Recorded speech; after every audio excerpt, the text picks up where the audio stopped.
Hello everybody, welcome back to my channel, Trading Secrets. This channel is for entertainment purposes only. For those of you who do not know, my name is Ali. I have over 20 years experience teaching accounting, economics, business and law. And through this channel, I'll be providing some stock analysis and also an update on our $1 Million Challenge, so please stay tuned. Before we start today's stock analysis, quick update on our $1 Million Challenge. For anybody who doesn't know anything about this, details are in the description below, and a much more detailed video is also available. But basically, this is a journey we are taking as a team, as a group and as a Discord, from an investment of $1,000 to $1 million over a period of 3 years. We're looking at 201 trades, each trade looking to get an average return of 3.5%. It's not consecutive trades, and we do take into account losses. We have a spreadsheet account, live spreadsheet, which has got specially chosen stocks. We do avoid high risk penny stocks. We have color coordination in the spreadsheet, and details of this spreadsheet are in the video in the description below as well. But basically, we have a Discord community over 200 working together as a team, sharing due diligence, sharing technical analysis, sharing trading tips, sharing of buys. We also have a leaderboard. We have many people who are ahead of target at the moment, so it'll be great for you to join this journey on our $1 Million Challenge. Details and description in the comments below. Today's stock analysis is for ticker symbol NLST Netlist. This is a stock that has been featured a few times on this channel. It's also a stock that I have invested in myself. It's a stock I'm very bullish on, and there was some positive news today. If we have a look at today's chart for Netlist, around about just before 12 p.m. US time, you can see a significant spike in the share price, and at one point at time of editing it was close to $7. So since that, before this spike prior to 12 p.m. it was trading around about $6.30, $6.40. So why have we seen this spike? What is the good news? Let's have a look at a breakdown of some recent developments for Netlist. What I can first of all share with you is a news article that certainly seems to coincide with this significant increase in the share price. This article was from Seeking Alpha. It's dated today, August the 18th, and the headline here, very bullish, the lawsuit of the century. So in terms of a summary, we can see here Netlist holds the patents for key server RAM technology. Netlist is in lawsuits over this technology with Google and Infi, as well as in lawsuits with two other major semiconductor players. So those of you who've been watching the channel and following it, you will be aware that they are also in a lawsuit also with Samsung. So we're going to be looking at that shortly as well. The resulting settlements could make Netlist the winner of the biggest patent infringement lawsuit in history. So certainly that is possible. Previous case was with Apple. So I certainly think this has got the potential to beat that, and could possibly be the biggest one in history. Now, although this article is not presenting us with any significant breaking news, it is an excellent reminder in terms of the potential of the stock, and it does summarize quite nicely what the lawsuits are about. However, there is an update in terms of Samsung. I'm going to be sharing that with you shortly as well. But before we look at the update for Samsung, I'm just going to summarize some of the key aspects of the headline on this Seeking Alpha. So if we look at the next page here, you can see on the screen here under the heading investment strategy. So the headline here is basically stating that they believe that Netlist, which is currently trading on the OTC, is going to increase rapidly in price over the next few years. They believe this because the company has a massive patent infringement lawsuit pending, as well as a variety of other promising lawsuits. So we have Google, we have Samsung. These are currently the two biggest. We also have other cases as well, but the focus for now is going to be on Samsung and also with Google.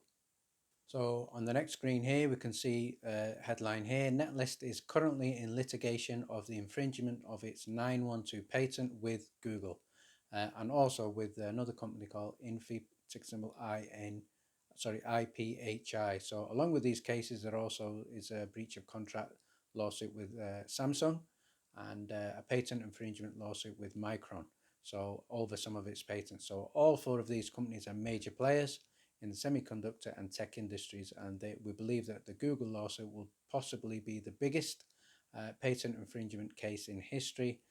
But in addition to this potentially massive lawsuit, the company has the other three lawsuits. So what is the key thing that is driving this litigation? First of all, we have the seminal patent.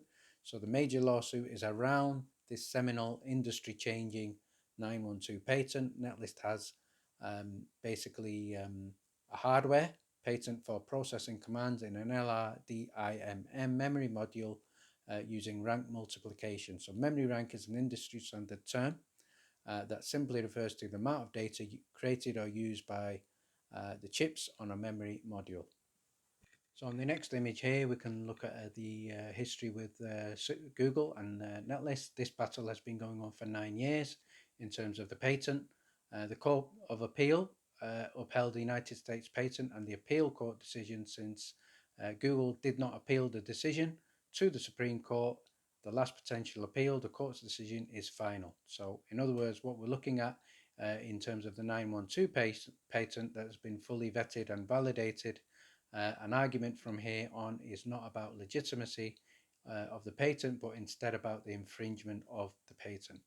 So again, very important point there. And on the next screen, what I'd like to focus on now is the 912 lawsuits. The first one obviously is against Samsung. Netlist did make a deal with Samsung that helped validate its technology. In May 2020, Netlist opened a lawsuit with Samsung over what in terms of the claim of a breach of contract. So in this agreement, the case is progressing. I'm going to be sharing an update with you shortly about this case, but the second one is with Micron. So that's also with regard to an infringement of other patents of Netlist. Let's now have a look at the current market cap, share price and investing risks with Netlist. So the current market cap at time of editing is around about $1.45 billion. The current share price, as we saw on the chart, it was just close to $7. The share price is going to rise very quickly if there is a settlement. Based on Netlist's outstanding share count, theoretically, each billion from settlements equates to possibly over $4 in the price of share. However, there are different calculations of this, and one of my previous videos did look at this in a bit more detail, so please refer back to the previous video with regard to calculations for the settlement. What I'd now like to share with you here is case number 820CV993MCS (ADS). This is Netlist, the plaintiff, versus Samsung Electronics. So what we have here is a redacted public version, and this is dated 16th of August 2021. So what this is going to look at is Netlist Incorporated's statement of uncontroverted facts and conclusion of law in support of motions for partial summary judgment. So let's have a look at some of the details of this case. On here we have a list of in the table on the left, uncontroverted facts, and then on the right we have supporting evidence. So let's just have a look at some key uncontroverted facts. So first of all, Netlist was founded in 2000, and again supporting evidence is from C.K. Hong. Netlist is an innovator in high performance memory module technologies. It designs and manufactures a variety of high performance products used in servers and storage systems, and its technology enables users to derive useful information from vast amounts of data in a short period of time. Again, supporting evidence here presented by Hong. Customers engage Netlist to create custom proprietary products to satisfy their unique requirements. In terms of total assets that Netlist has, according to the annual report, these are currently in excess of $24 million. And in terms of revenue, number 5, we can see Netlist has recently released annual revenue of just in excess of $8 million. And then on the next screen here, we have some important uncontroverted facts. These now relate a little bit more to Samsung. So point number 7 I'd like to draw your attention to is the revenue of Samsung memory business in the year 2020 was in excess of $47 billion. So a huge amount there. Point number 8, Samsung's memory business accounts for a global market share of over 40%. So a huge global share there in terms of memory for Samsung. The market for NAND and DRAM is effectively an oligopoly with Micron, SK Hynix and Samsung. So if anyone's not sure what an oligopoly is. An oligopoly is basically where we have a few large major players controlling the market with significant power and significant barriers to entry, not allowing other smaller companies to come in and compete. So again, that's point number 9. Evidence supported there is from Hong. Micron, SK Hynix, Samsung memory chips are not interchangeable because of each company's implements different design and fabrication processes, which results in varying speed, power, endurance characteristics when the products are used in a server and storage system. So what we can see there is certainly there's some differentiation in the products there, making them more unique to each particular business. Server or storage manufacturers cannot easily replace Samsung NAND and DRAM with Micron or SK Hynix. So we're certainly aware of that in terms of differentiation. And the next thing I'd like to focus on now, which I think is certainly very interesting, is point number 12 at the bottom, same screen. And this is here something that happened on April the 16th, 2015. Netlist proposed to Samsung that Netlist licensed to pay its patents for 5 years to Samsung for $85 million and ongoing. So let's see what happened here. And the royalty payments ranging from 0.5% to 1.1%. So point number 13, Samsung provided a counter proposal. So obviously that indicates they certainly did not agree. And in this counter proposal, Netlist basically stated Samsung would receive a perpetual patent license and listed for 3 forms of consideration provided by Samsung. So consisting of A, $5 million non-recurring engineering fee, 2A, $10 million debt instruction, and 3, supply of NAND DRAM controllers on terms to be negotiated. So supporting evidence presented here is from LA Magna DCL, so that will be on behalf of Samsung. Let's now have a look at point number 14 and 15, which I think are very important. So in point number 14, on May the 18th, 2015, in an email, Samsung stated that its counter proposal would enable the business that the implicit backing of Samsung should help Netlist in its endeavors to expand business arrangements in the memory industry, and that Samsung hoped that the supply of NAND, DRAM, and NVDDMM related chipsets will help enable Netlist vision of being a products company. And point number 15 at the bottom here, Netlist viewed a commitment from Samsung to supply NAND and DRAM as being part of critical value, inverted commas, so keywords there, and providing a significant strategic advantage to Netlist. So certainly what we can see here is significant differences. Point number 15, evidence presented here is from Hong.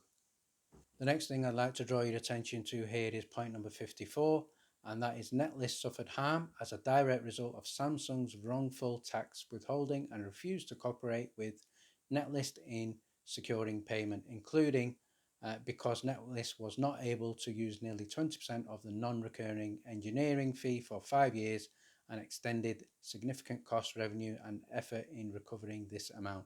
So again, point number 56 follows on from there. And what Netlist is basically saying, evidence presented by Hong, is Netlist is convinced its customers who had previously had not had access to Samsung products to qualify server systems with Samsung NAND and DRAM. So point number 57, Netlist actively promoted its access to Samsung memory chips, building relationships with customers who relied on Netlist access. Netlist thus built important goodwill with its customers who relied on Netlist for a supply of Samsung NAND and DRAM for product designed to utilize Samsung memory. So again, evidence here presented by Hong. The next bullet points which I think are interested here is first one is bullet point number 113 and 114. So we'll look at 113. 113 is presented again by Hong. And what it states here is these higher prices and shortfalls in quantity resulted in Netlist's inability to fulfill its customers' orders. So, a very important point there, and that basically is giving information to the judge or the jury, certainly to say that Netlist has occurred a loss in terms of customer orders there. 114, point number 114, Samsung routinely rejected requests for product from Netlist. So obviously it looks like Samsung was certainly not cooperating. Number 115, Samsung indicated routinely to Netlist that it was unable to support individual requests for products. So again, looks like they're kind of, not cooperating there again. Number 116, Samsung routinely decline to support requests for product from Netlist. 117, Samsung indicated routinely to Netlist that it would not support every request for products from Netlist. So the general feel that we're getting here is Netlist are making requests and Samsung are consistently denying their requests for support. And the next one I think is certainly very important, point number 119. And what we can see here is as a result of Samsung's refusal to supply and cooperate NAND and DRM to Netlist, Netlist lost major customers, business opportunities and profits. So I think that's very important for the judge, very important for the jury, because point number 119 is certainly going to be used in case of any claim for royalties, payments and compensation, etc. So as a result, point number 120, as a result, Samsung's refusal to supply NAND and DRM to Netlist, Netlist's reputation also suffered. So again, that's also an implication of another claim. First one is a claim possibly for lack of business opportunities, lack of profits. Point number 120 is also a claim here for Netlist's reputational image being damaged. So again, very strong evidence here presented by Hong.